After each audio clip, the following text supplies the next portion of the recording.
Exercise number 1.3 बराबर है। तो एक्सरसाइज नंबर 1.3 है जिसके अंदर क्वेश्चन 1 है कि prove that √5 is irrational numbers की बात की।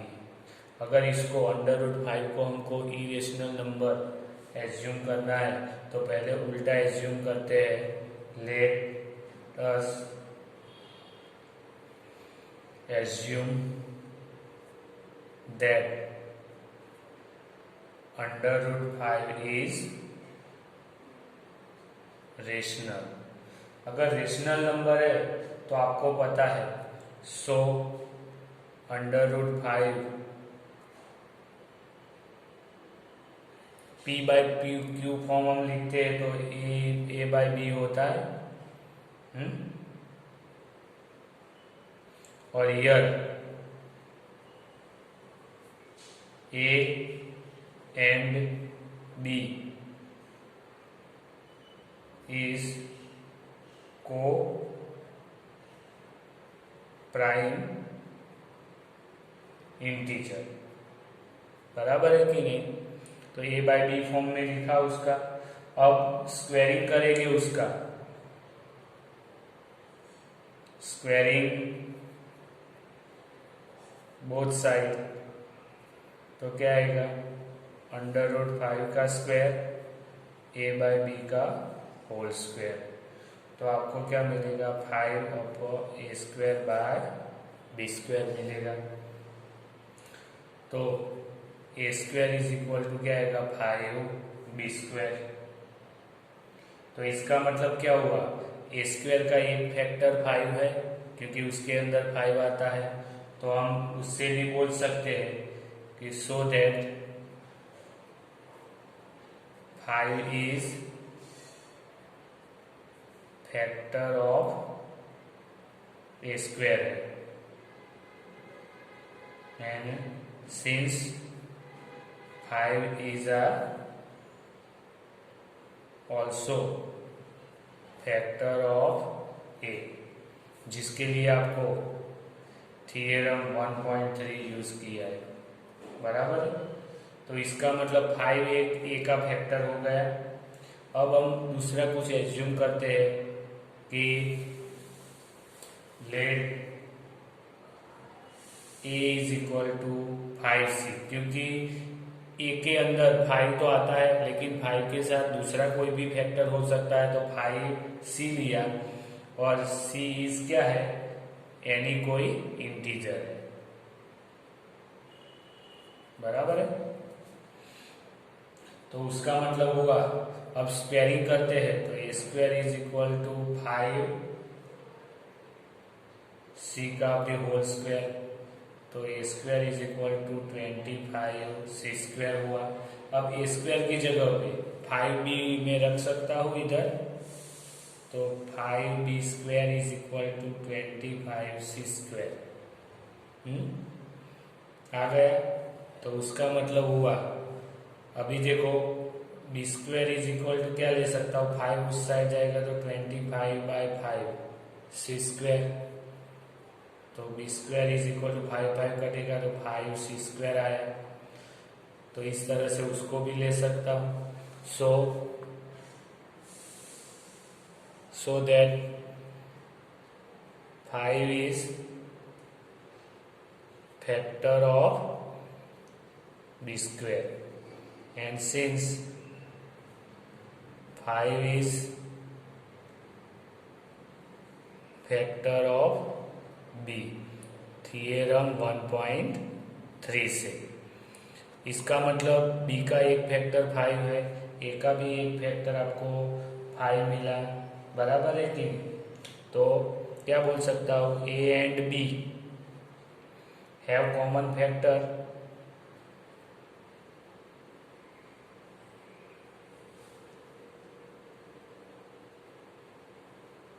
5। बराबर है? लेकिन हमने इधर क्या बोला? को प्राइम इंटीजर है। इसका ए को प्राइम इंटीजर का मतलब है कि ए और बी में कॉमन नंबर 1 ही आएगा, यानी HCF भी कितना आएगा, 1 आएगा। जबकि इसमें कॉमन फैक्टर 5 है, तो आप बोल सकते हैं कि HCF कितना आएगा, 5 आएगा। बराबर है कि नहीं? तो पहले जो एज्यूम किया था और इधर मिल रहा है, दोनों कैसा है, एक समान नहीं है, यानी कॉन्ट्राडिक्ट है। तो but this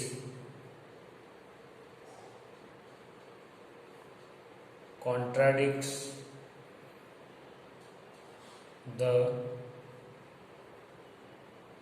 fact that A and B are क्या बोला था, को प्राइम, क्योंकि ये बोला था इससे कॉन्ट्राडिक्ट है, यानी हमने जो एज्यूम किया था वो क्या है, गलत है। तो इसका मतलब आवर assumption is incorrect। बराबर है। और हमारा एजप्शन इनकरेक्ट है, इसका मतलब हमने क्या बोला था कि 5 है वो कैसा रेशनल नंबर बोला था, √5 को, तो उसका मतलब वो कैसा नंबर है, इरेशनल नंबर है। So we conclude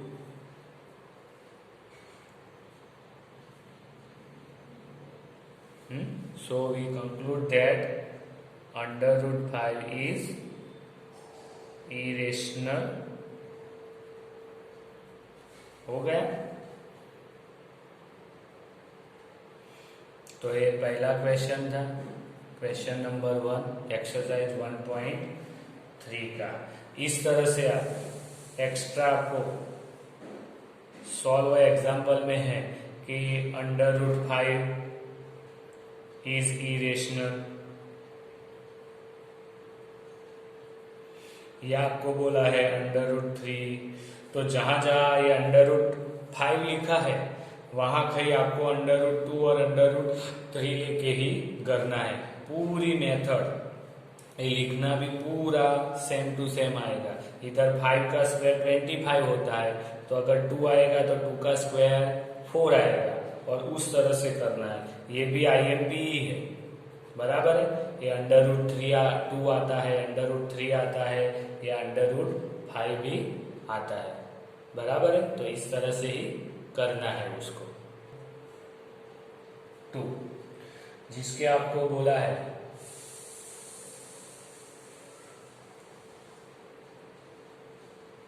prove that 3 + 2 √5 is irrational, बराबर है। तो इसको आपको करना है। तो ये अभी थोड़ी इजी मेथड होगी, क्योंकि आपको पहले से पता है कि √5 कैसा नंबर है, इरेशनल नंबर है, लेकिन हम एज्यूम तो वही करेंगे। तो let be the 3 + 2 √5 is rational. अगर ये रेशनल नंबर है तो उसको p/q फॉर्म से लिख सकते हो, यानी a/b में। और a और b क्या आएंगे, a एंड b। आर क्या आएंगे, को प्राइम इंटीजर, बराबर है कि नहीं। अब क्या करेंगे, अब देखो ये √5 वाला है, उसको अलग ले लेंगे और बाकी सब एक साइड रखेंगे हम। तो 2 √5 इज इक्वल टू a/b, 3 उस साइड जाएगा तो -3 आएगा। हाँ, तो 2 √5 a, इधर 3b/b लिख सकता हूँ, b आपको LCM लेना पड़ेगा। अब √5 अकेले रखता हूँ, तो इसके साथ 2 क्या है, मल्टीप्लिकेशन में, तो सामने जाएगा तो डिवाइड में आएगा, यानी 2b इधर जाएगा, बराबर है। अब देखो a और b क्या बोला था, इंटीजर है, यानी ये सब इंटीजर वाला फॉर्म है, तो इसका मतलब ये वाला भाग कौन सा हुआ, रेशनल नंबर हुआ, यानी a - 3b/2b is rational. Rational number. अगर ये रेशनल नंबर है तो उसके सामने वाला भी क्या होगा, rational number. And so √5 is rational. लेकिन आगे हमने बोला था, आपने ढूंढ के रखा है कि √5 तो कैसा नंबर है, इरेशनल। But √5 is irrational. तो हमारा एजम्पशन कैसा है, रॉन्ग है। Our assumption is incorrect. और एजम्पशन रॉन्ग है तो क्या बोलते हैं, सो वी कंक्लूड दैट कि 3 + 2 √5 इज क्या आएगा, इरेशनल। तो ऐसा कोई एग्जाम्पल आएगा तब हमको क्या करना है, जो आपको पता है कि ये इरेशनल है उसको एक साइड रखना है, बाकी का दूसरी साइड पे लाना है। तो ये क्या होगा, रेशनल हुआ, तो इसको भी हम रेशनल बोलना है, बराबर है। लेकिन पहले हमने प्रूव किया है कि √5 तो कैसा इरेशनल है। इसका मतलब हमने जो एज्यूम किया था कि ये पूरा नंबर रेशनल है वो गलत है, तो इसीलिए वो क्या हो गया, इरेशनल नंबर हो गया। तो इस तरह से उसको प्रूव करना है। अब देखेंगे हम क्वेश्चन 3 है। अभी क्वेश्चन 3 के अंदर आपको प्रूव करना है फॉलोइंग जो इरेशनल नंबर है उसको। इसमें पहला है 1/√2। अभी पहले से आपको पता है कि √2 कैसा है, इरेशनल नंबर है। अगर इरेशनल नंबर मल्टीप्लिकेशन में, डिवीजन में या एडिशन सब्ट्रैक्शन में आता है तो वो होल नंबर भी कैसा होता है, इरेशनल ही होता है। लेकिन हमको इसको प्रूव करना है, तो हमने पहले की थी वही मेथड से इसको भी प्रूव करेंगे। अब कि क्या करेंगे कि इसको पहले कौन सा number, suppose 1/√2 is rational number लेंगे। अगर ये रेशनल है तो 1/√2 is equal to a/b form में लिख सकता हूँ। हियर a एंड b क्या है, r को प्राइम है, इंटीजर। अब दोनों को स्क्वायरिंग करते हैं, तो 1/2 हो जाएगा और इधर a²/b², स्क्वायरिंग बोथ साइड, बराबर है। तो b² इधर ऊपर जाएगा तो b² is equal to 2a² आएगा। तो इसका मतलब क्या हुआ, 2 इज फैक्टर ऑफ b² हुआ। तो इसका मतलब 2 इज फैक्टर ऑफ b हुआ। थियरम कौन सा, 1.3 से बोल सकते हैं।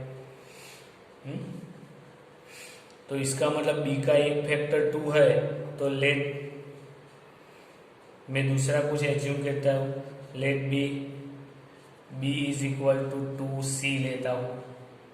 दोनों का स्क्वायरिंग करें तो b² is equal to 4c²। Squaring करने से अब b² की जगह पर 2a² लिख सकता हूँ, तो 2a² is equal to 4c²।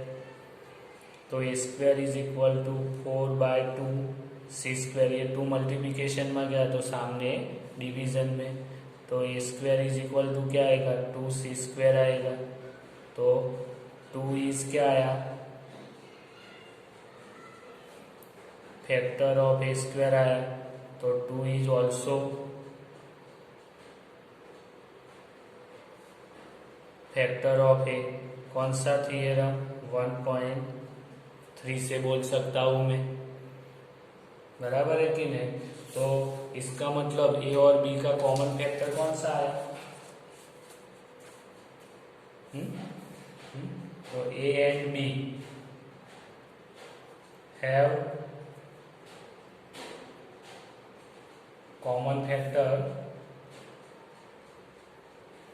2 है, और ये हमारे एजम्पशन से भी कॉन्ट्राडिक्ट है। तो क्या बोल सकते हैं, विच contradicts our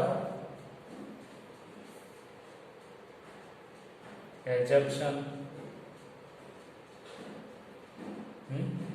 तो इसका मतलब क्या हुआ कि हमारा एजम्पशन कौन सा है, रॉन्ग है। तो our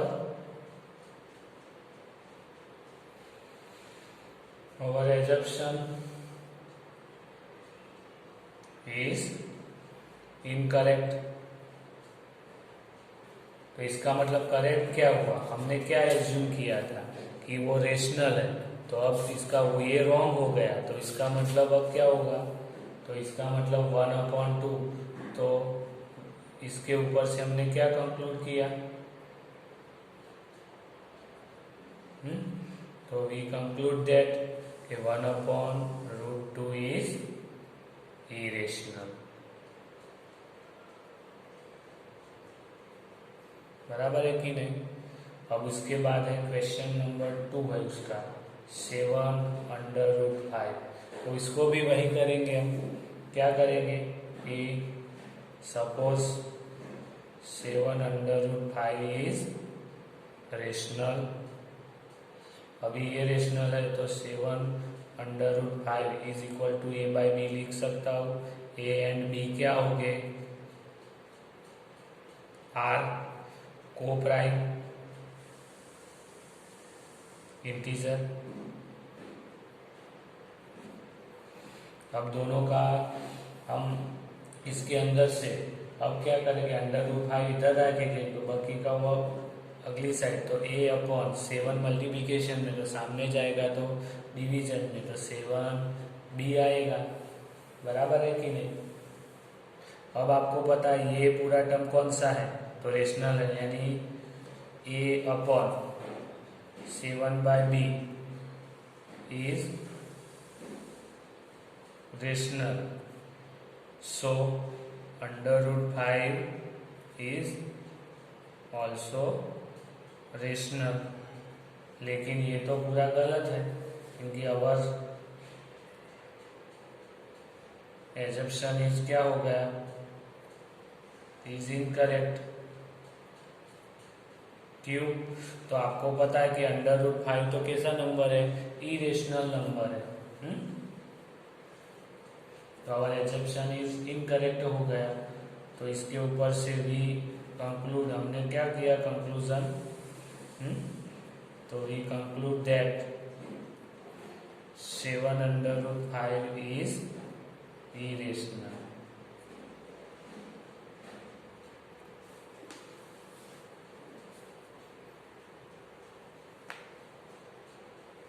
तो इधर हमारा 2 नंबर हो गया।